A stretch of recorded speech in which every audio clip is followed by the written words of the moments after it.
4 o'clock on your Tuesday afternoon, we start with a live look outside. Our weather impact team is tracking some scattered storms. We heard a rumble of thunder around here, and we could see some hail in parts of our state. Thanks for joining us. I'm Kim Christensen. And I'm Sam Shocker. The good news, Denver in the clear for that hail, but we are hearing the thunder roll. In fact, when Kathy was doing her, we're going to bring in Kathy. So let's bring in 9 News Weather Impact Team Chief Meteorologist Kathy Sabin. Hello. Kathy, when you were giving the first forecast back at the 3, Alex and I could hear the thunder rolling as you were speaking about the thunder. Yes, and what you couldn't hear was the rain. It was also raining. So we've already had a round of showers come through the metro area, and we've also had a round of hail north of Fort Collins up in Larimer County. But now in Denver, the sun's coming back out, and that is what we call forecasting fun. We had that cold front come through this morning right on time, but we are tracking a cooler air mass, some scattered showers, and severe thunderstorms. Temperatures are a good 10 degrees, if not more, cooler than yesterday. We're down to 68 outside the studios. We were in the mid-80s yesterday. We've been tracking the wind as well as the front moves from north to south. The showers are tracking northeast. Severe thunderstorm watch out for about 5 counties in northeastern Colorado. And we do have some powerful thunderstorms just exiting northern Colorado into Nebraska. But it was in Larimer County where we had a storm roll through in the last hour that dropped 3/4 inch diameter hail. And that was right about in and around the Loveland area. Only one hail report, did not reach severe limits, but these storms, they're a little bit spicy for some of you. So if you haven't seen rain yet, you will. Scattered showers are going to go off and on over the next couple of hours, but it's this area of Colorado, the severe thunderstorm watch box, that we would be tracking the potential for hail. Much more on this, plus another check of the radar. That's just ahead. Kathy, thank you. A judge in New York has thrown out terrorism charges against the man accused of killing former United Healthcare CEO Brian Thompson. Prosecutors say 27-year-old Luigi Mangione shot Thompson outside a Manhattan hotel last December. This morning, a judge ruled that while the killing was politically motivated, that does not fall under the state's definition of terrorism. Mangione is still facing charges, including second-degree murder and federal charges. He's due back in court in December.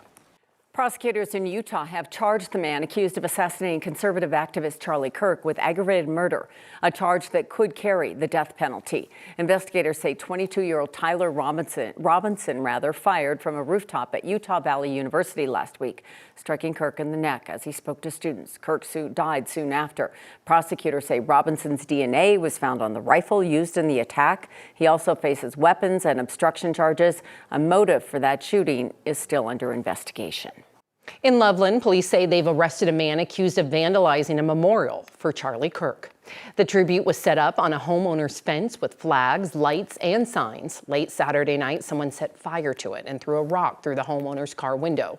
Police say the attack appears to have been politically motivated. As of tonight, they have not released the suspect's name.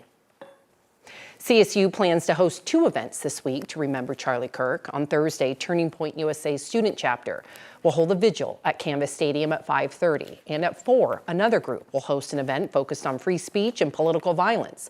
CSU says it is not endorsing either gathering, but it did work with groups to move them into more secure spaces after last week's tragedy at Utah Valley University. He was a legendary actor and director whose love for the mountains brought him to Colorado. Today, we learned Robert Redford has died. He was 89 years old. Redford became one of the biggest names in Hollywood. His good looks and starring roles in movies like Butch Cassidy and the Sundance Kid and All the President's Men made him one of the biggest talents of his generation. But his leadership behind the camera earned him the Oscar for Best Director for the movie Ordinary People. Redford's passion for making movies inspired him to give back to the industry in supporting independent film. He created the Sundance Institute, which created the Sundance Film Festival. The idea of putting something back into a business that's been good to you, or back into an industry that is a part of your life, seems right to me. Hello.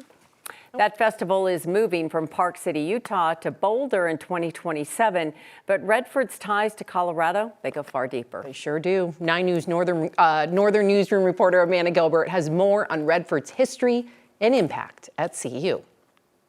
Long before he was an actor, a director, and a founder, Robert Redford was a janitor. He worked at the Sink Bar and Restaurant in Boulder, where he was a student at CU. He came to the University of Colorado in the mid 1950s for 3 semesters, I think. A yearbook photo from 1955 shows Redford as a freshman in the Kappa Sigma fraternity. He came to CU on a baseball scholarship. Apparently a bit of a party animal. Redford lost that scholarship because of partying. Professor of cinema Ernesto Acevedo Munoz says while his attendance at CU was short-lived, Redford's impact is still felt on campus today. Just this Sunday, we had a show of Butch Cassidy and the Sundance Kid on 35mm motion picture film. The actor and director earned an honorary doctorate at CU in 1987. The Way We Were, The Great Gatsby, 3 Days of the Condor, these are movies that people know. Now, the historic Sundance Film Festival, which was founded by Redford, is moving to Boulder. I don't think it's